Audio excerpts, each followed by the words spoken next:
Pivot table. ठीक है, pivot table is the most important feature of Microsoft office Excel.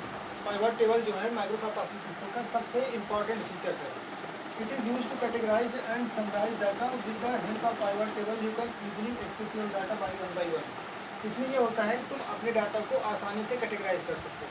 ठीक है, insert option जब भी खोलोगे, मतलब जैसे ही खोलोगे insert option Microsoft office Excel में, सबसे पहला ऑप्शन आता है पाइवट टेबल का।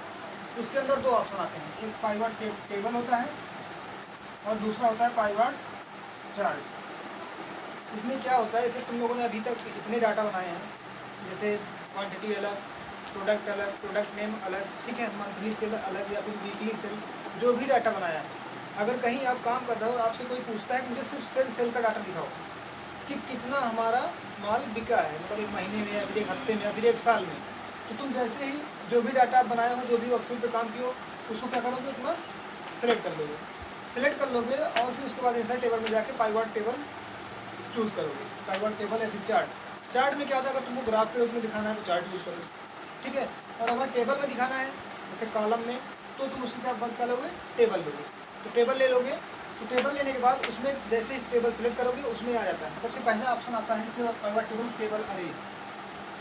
टेबल अरे सबसे पहला ऑप्शन आता है। टेबल अरे में ये होता है कि तुम्हारा डाटा कहाँ से कहाँ तक है, सीट 1 पे है, सीट 2 पे है, सीट 3 पे है, उसको तुम मैनुअली भी लिख सकते हो कि यहाँ A1 से लेके या B2 तक जो भी डाटा है तुम्हारा, और मैनुअली नहीं लिखना चाहते तो टेबल अरे पे क्लिक करके तुम वो डाटा सेलेक्ट कर लो, तो ऑटोमेटिक वहाँ लिख के आ जाएगा। ठीक उसी तरह से जैसे तुम्हें जोड़ना होता है तो तुम सेल का नंबर और रो और कॉलम लिखते हो, अगर नहीं लिखते हो माउस से क्लिक कर देते हो तब भी लिख उठता है। ठीक उसी तरह से टेबल अरे में तुमको सेलेक्ट करके लिख देना है। जैसे ही सिलेक्ट कर लोगे, ठीक है, उसमें नीचे ऑप्शन होता है एग्जिस्टिंग वर्कशीट और न्यू वर्कशीट। एग्जिस्टिंग वर्कशीट ये हुआ कि जिस वर्कशीट में तुमने अपना डाटा बनाया है उसी वर्कशीट में वो रिजल्ट दिखा देगा।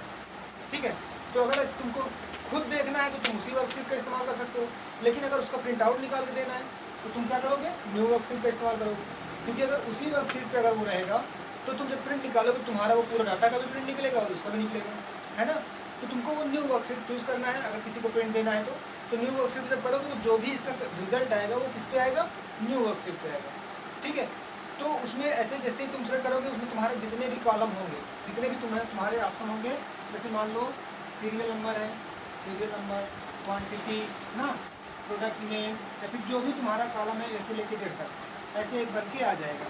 ठीक, और यहाँ पे एक ब्लैंक विंडो ऐसे खुली रहेगी, तो तुमको जो भी डाटा चाहिए, जैसे वो सेल का पूछ रहा है तो सेल वाले पे टिक कर दोगे तो सेल यहाँ पे आ जाएगा। और प्लस